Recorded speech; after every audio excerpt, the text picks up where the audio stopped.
Hey, what's up? Holiday season is coming and nothing can beat a good pan pizza.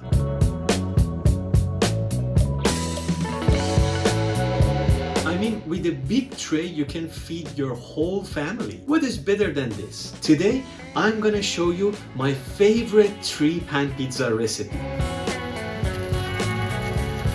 No need shaping technique or any extra equipment like baking stone or pizza peel, so everyone can make this. Alright, since it's pizza pan, you need some pan. One small pan I'm gonna use for Detroit style, one cast iron pan, and of course one tray. You can use a big tray and feed your whole family.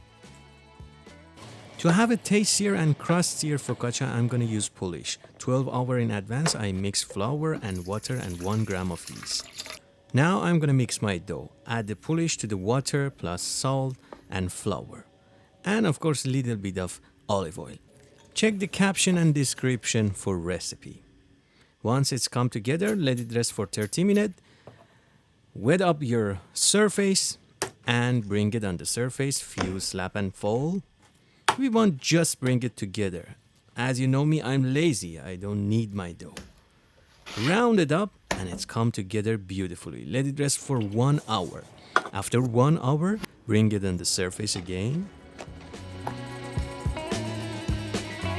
Use this technique called lamination. Spread the dough as much as you can, fold it in, round it up, slap it, let it rest for 90 minutes. Time to oil up your surface, cause it's focaccia. We can use lots of olive oil. Open the dough a little bit and fold it like a book.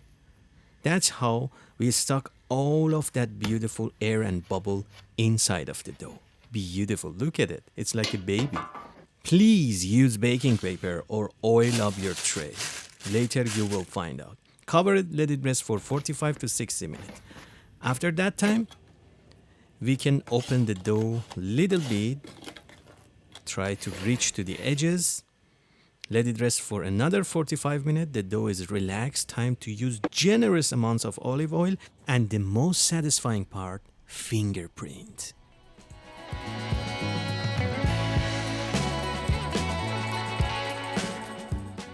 Into the oven for 12 to 15 minutes. Now time to bring it to the next level and make it pizza focaccia. Beautiful. Add little bit of sauce. Can be any pizza sauce you like. And cheese. I use cube cheese and shredded cheese. I want the texture on my pizza. Little bit of beautiful basil. Into the oven for another 12 to 15 minutes. And look at it.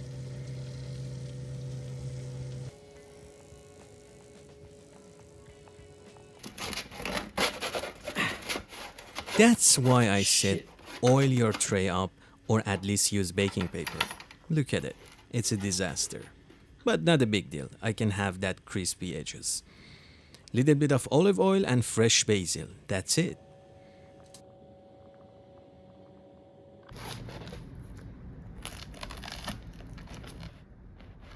Oh my beautiful God. Look at it.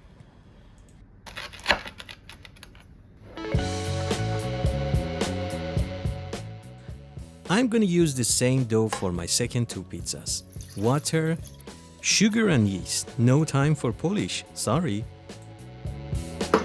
One important thing, always check your yeast activity before you're going to use it. Believe me, this can ruin your baking and ruin your day. Simply just mix it with little bit of water and maybe sweetener and let it sit for 10 to 15 minutes. If it's bubbly, then you know it's active and you're good to go. After that, we add salt, flour, and of course olive oil. And we want to use our hands. Bring it together. This is a 70% hydration dough. And when it's come together, let it rest for 30 minutes. Everything is the same as my usual. Bring it on the surface and this time no need to use a slap and fold. I want to make it so simple for you. Simply just round it up like this. Look at the technique. Of course, you know the technique by now.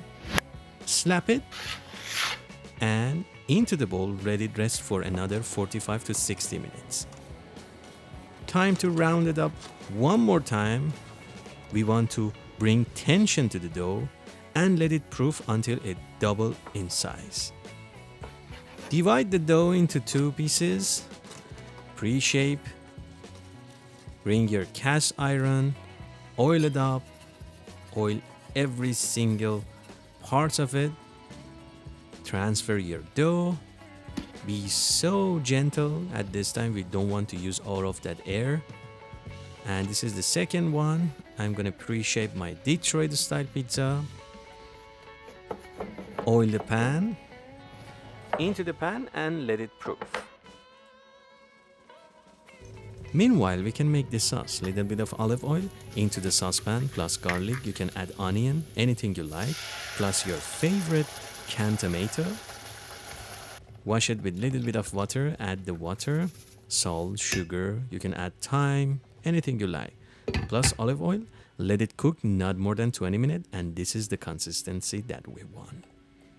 Little bit of mozzarella and cheddar. I don't have break cheese. Sorry, Detroit style. The chef treats, and you can use your leftover. That's the beauty of homemade.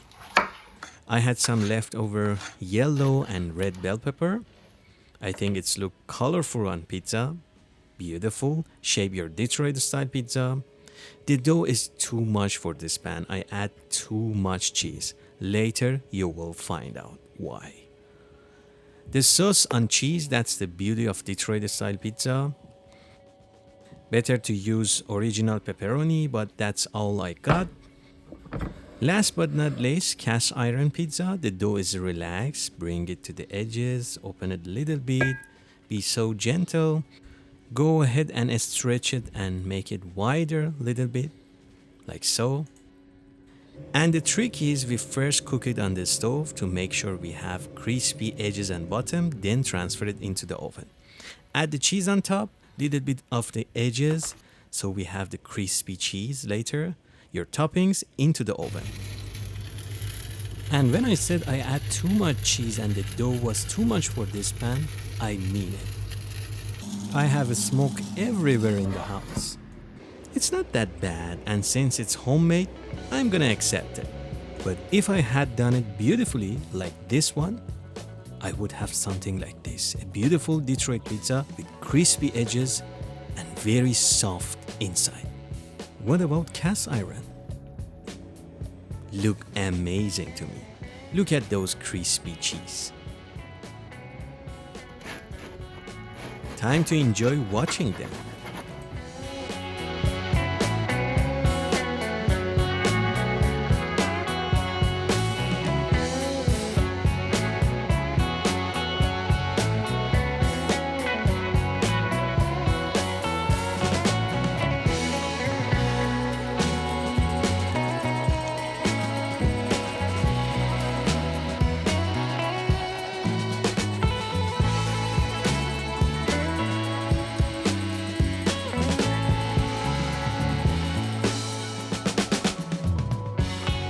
Alright, that was it. If you enjoyed this video, you can like it and subscribe my channel. Like always, keep baking and take good care of yourself.